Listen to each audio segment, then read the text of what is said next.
Alright, I'm back with another video. This one's called Center for Balance. So recently I've been having, thoughts about what kind of path I've been taking and kind of what's been going on in my life and kind of just all the information I've taken in over the past couple of years. And then, now I'm kind of, recollecting my thoughts and kind of put it on the board. So let me explain.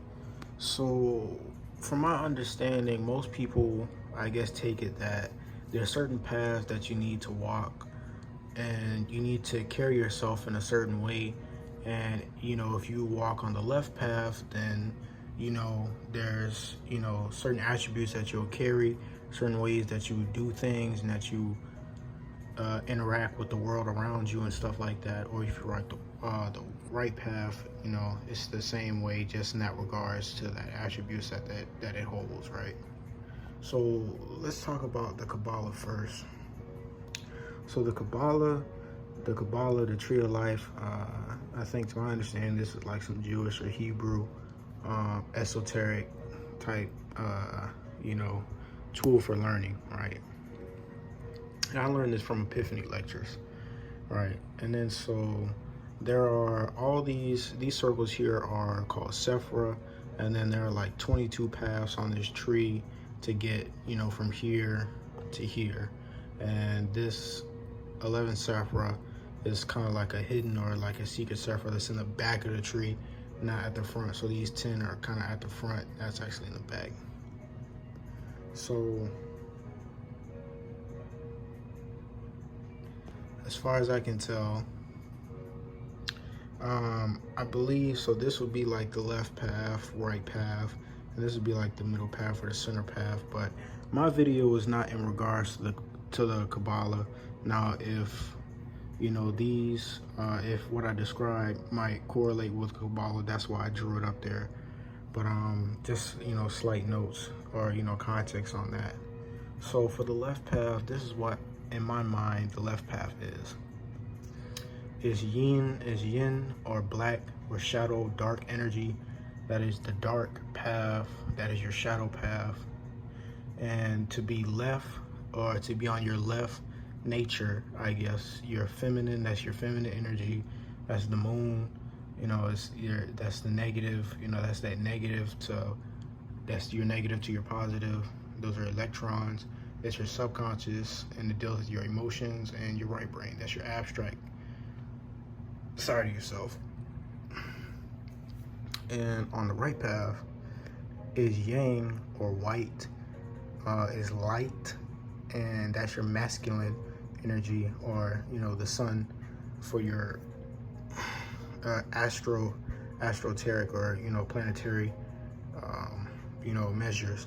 And then positive, positive to your negative, your protons, and then that's your conscious, your mind, that's your left brain and your logical side of yourself.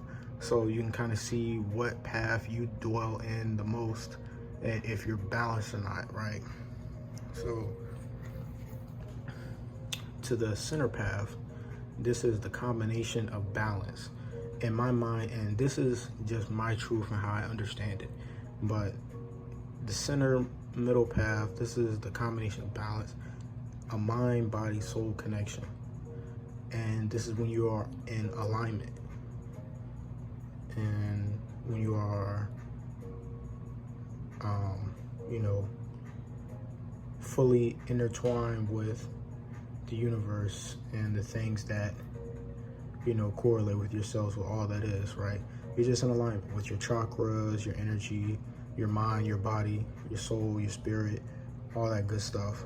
And then so how to achieve it, or achievement. And my, how I think about it is acknowledgement. You have to acknowledge certain things about yourself, or come into a realization of certain aspects, perspectives, or views, or perceptions of yourself that you may be overlooking, right? And you need to develop an understanding of those acknowledgments or of those realizations, and or have an epiphany as to, hey, stuff is finally clicking for me and this all makes sense now. And so once that happens, there's an acceptance to that. Are you going to reject it or deny it or ignore it? Or are you going to accept it and take action, right? It's about accepting and then working with what you have or what you realize, and you can take action on that. And, embrace all the sides and versions of yourself, your past, your present, and your future. You want to embrace yourself, because once you do that, you start connecting with yourself on such a higher level, and you are able to therefore live in a higher plane or a higher space, that type of stuff. You become Christ-like, or you become anointed, or all that jazz, right? And then you can practice certain techniques and meditations to be centered and balanced, right? And this is like some type of affirmation: is I am centered and balanced. I am centered and balanced. I am centered and balanced, right? And you just meditate on that. I am centered and balanced. And there's certain techniques like the prayer hands. That's you putting your left and your right together. And those are the prayer hands. You're literally being balanced. You're centering yourself whenever you pray or you put your hands in that position. You're centering yourself. And that's just one thing like that. But you could watch Master of Earth.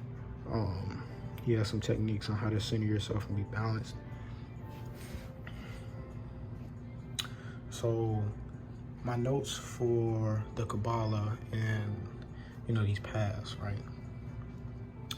So where these paths are defined and traversed, the Kabbalah, I talked about that earlier. And then so a note that I want to say is dark and shadow does not mean bad or evil. People like to correlate, black or, dark or shadow and stuff like that, or ominous. They want to correlate that with evil to keep, it's like implanting this type of perspective in your mind before you even get to experience what you're already putting down or shutting out. You never even got to experience the dark, and yet you're scared of it, right? So you really want to, take that perception of darkness out of your mind, because it's not evil and it's not going to hurt you. It's not going to harm you. It'll actually make you stronger, right? Same thing with light. You want to embrace the light too, but darkness is also a part of it. And then trying to look left and right at the same time, that's like trying to walk the left and the right path. You can't do both at the same time, because it's like trying to look left and right at the same time. But it's also about being balanced. So you combine those two to walk a middle or center path, right? Instead of trying to look left and right at the same time. But if you stay centered through your peripheral, you can see both left and right as you move forward. And that was just an example, right? But your vision is focused. You are your guide along this path you take. So just to show that there's a goal for everybody that needs to be reached, but the path you take doesn't have to be, the end all be all. There are multiple paths to a goal, and there is always more than one way to do something. Facts.